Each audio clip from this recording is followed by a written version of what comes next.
want the ultimate, you gotta be willing to pay the ultimate price. It's not tragic to die doing what you love. What's up, guys? Hope you're all fantastic. Today we're talking about a movie that claimed if you wanted the ultimate, that you had to be willing to pay the ultimate price. It showcases Patrick Swayze jumping out of a plane, Keanu Reeves getting his ass kicked by a naked woman, and Gary Busey's love of meatball sandwiches. The movie would, of course, be the 1991 actioner Point Break from director Kathryn Bigelow, so let's ride some waves. Rock and roll!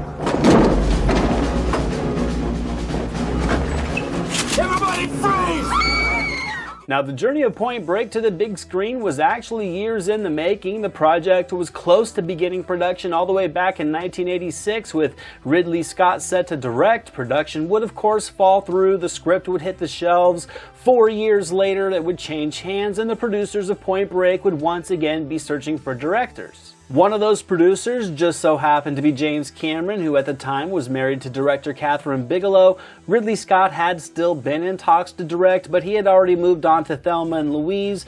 Bigelow, however, had just completed Blue Steel with Jamie Lee Curtis the year prior and was looking for her next project, and Point Break would be it. The script was originally written by Peter Iliff, who was working at a restaurant in LA while writing this bold plot about an FBI agent infiltrating a group of surfers who rob banks to fuel their endless summer. It's been noted that both Bigelow and Cameron did some considerable rewrites to this one. One change being moving the sport to surfing from its original skateboarding concept, and once the story was fleshed out, the building of the cast would begin. Now, from the get-go, the studio wanted a flashier name for the role of Johnny Utah. Names like Johnny Depp, Val Kilmer, Charlie Sheen, and surprisingly enough, even Matthew Broderick back in the early stages of this project were in the mix, which I cannot envision no matter how much I try.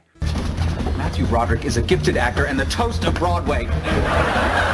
Patrick Swayze even auditioned for Johnny Utah, but he really only wanted to play Bodie, and I mean pretty much everybody else agreed since Swayze was seemingly built for the mystique and the gravitas of this just spiritually enlightened adventure seeker. Bigelow, on the other hand, had insisted on Keanu Reeves for the role of Utah to the point that she put her foot down and said she would not do this film if he wasn't cast, which I think would prove to be the perfect choice since Reeves is Utah as much as Swayze is Bodie. However, at the time, this was a risk. I mean, Reeves at this point in his career was much more known for smaller art house films and for his teen comedies and dramas. He'd never really done action before, but Bigelow saw the potential, and like that, the two headliners for Point Break were in place. Now, the original title for Point Break was going to be Johnny Utah, which I'll admit is an awesome name, but not really so awesome as a movie title. It was then changed to Riders of the Storm. It's a cool title. The Doors liked it for their popular song, but it doesn't really capture the surfing atmosphere or the plot, so it was changed again to its rightful title of Point Break, which is already a surfing term.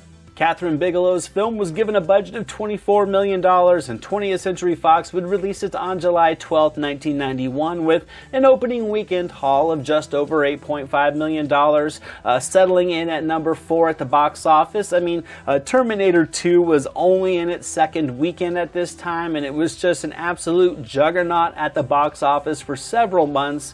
This weekend would also see the re-release of Disney's 101 Dalmatians, and it was also the opening weekend for John Singleton's debut film Boys in the Hood, so fourth place wasn't too shabby at all. I mean, I remember going to the movies and seeing the trailer for this film, and it just mesmerized me. I mean, it's been decades, and I can still remember being excited for this movie while watching the trailer, and I can't even really remember what movie I went to see that day. Box office totals for Point Break would hit just over $43 million domestically, with international totals bringing that tally up to a very reputable $83.5 million, and I have no doubt that this movie absolutely killed it on home rentals and video sales, because as a kid I rented this movie so many times from the little place down my street before just finally connecting two VCRs together to make a copy of my own. This is your fucking wake-up call, man!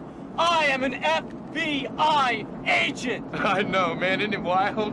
Over the years, Point Break has gained a large cult following, and it's easy to see why. I think it's the perfect recipe of camaraderie, adrenaline, action, sex appeal, character development, and storytelling to just give it a timeless relevance. I mean, on the eve of the 90s, the appeal to what is referred to as extreme sports like surfing and snowboarding and skateboarding, among many others, were just really blowing up immensely, and I think this movie fit nicely into that culture with a storyline that balances its many unique elements with pristine direction from Kathryn Bigelow and lasting performances from Reeves and Swayze to solidify them as one of the genre's best duo, because I think they knew exactly what this movie wanted to be and they leaned into the characters perfectly. Everything in this movie just gels together perfectly. The growth of the bromance between Utah and Bodie as Utah works the case. Reeves and Busey are easily able to put their own spin on the routine old guy partnered with the rookie trope.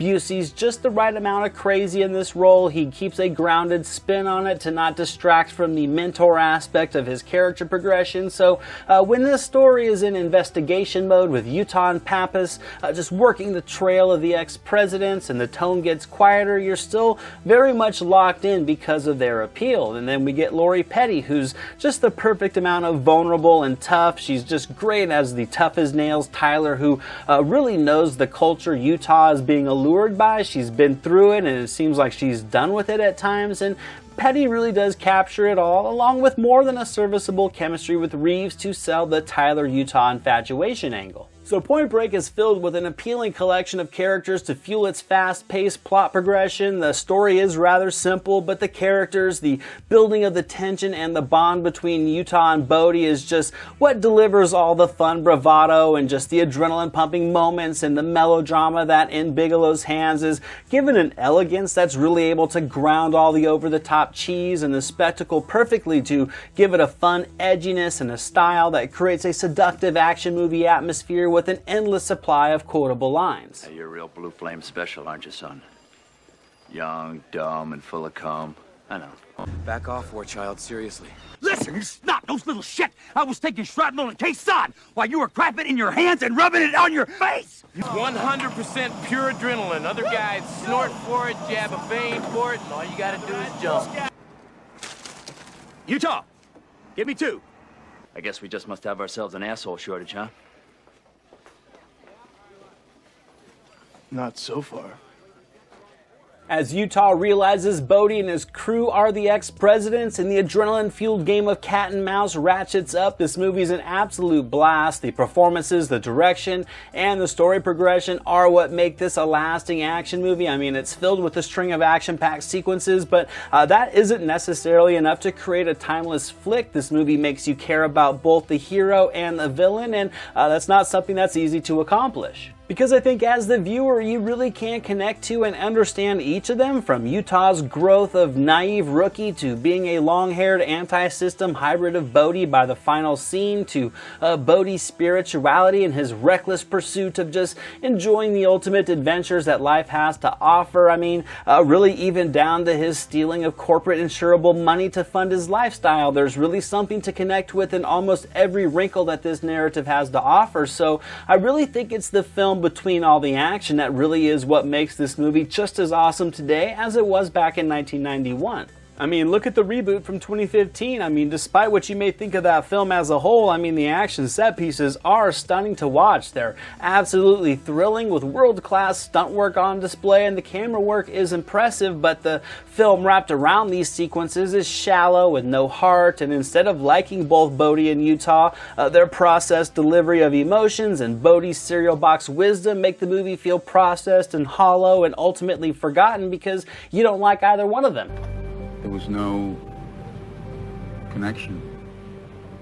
There was no beauty. Maybe I'm chasing something, like you are. What do you think I'm chasing? Maybe, I don't know. That's not what I'm talking about. They only live to get radical. They don't have any real understanding of the sea, so they'll never get the spiritual side of it. Hey, you're not gonna start chanting or anything, are you? I might. This movie really does weave equally awesome action into a story loaded with a lot of heart and sincere emotion, and a lot of cheesiness as well, but I mean, there's an awesome buffet of surfing on display that's going to make you want to hit the beach. Bigelow frames the high sequences with a subtly frenetic eye that pulls you right into just the chaos of the moments. The skydiving sequences are phenomenal, with Swayze doing a lot of his own jumps, and this awesome harness rig that allowed the cast to be seen from the right angles to seemingly pull you up into the skies with them. There's so many great moments in this movie. I mean, even the FBI raid on Warchild and his crew is where Bigelow is able to showcase her gritty, confined direction. It's a very visceral sequence. It's a delightfully uneasy scene that I think can really pull you up in your seat each time. And I mean, the foot chase between Bodie and Utah, I think, is this one of the film's highlights. I mean, down to it, it's a simple on-foot pursuit, but in Bigelow's hands, her direction and just the cinematography, I think, really do make it a climactic sequence and one of the best foot chases set to film to this day. But what's best about Point Break and about all this over-the-top action is that for the most part, it's all worked smoothly into the story progression, and despite all its action extravagance, Utah and Bodie and their dynamic is what takes center stage. I mean, you love these guys. If Bodie wasn't robbing banks, they would be besties. I mean, Utah understands Bodie, he respects him, he subtly admires Bodie's passion and his mysticism, but there's a line that just Utah won't cross. And watching the posturing between them and the spectacle that comes from it never fails to entertain. It's almost like an 80s art house action flick, and one thing Point Break will do anytime you watch it is take you on a ride that delivers 100% pure adrenaline. So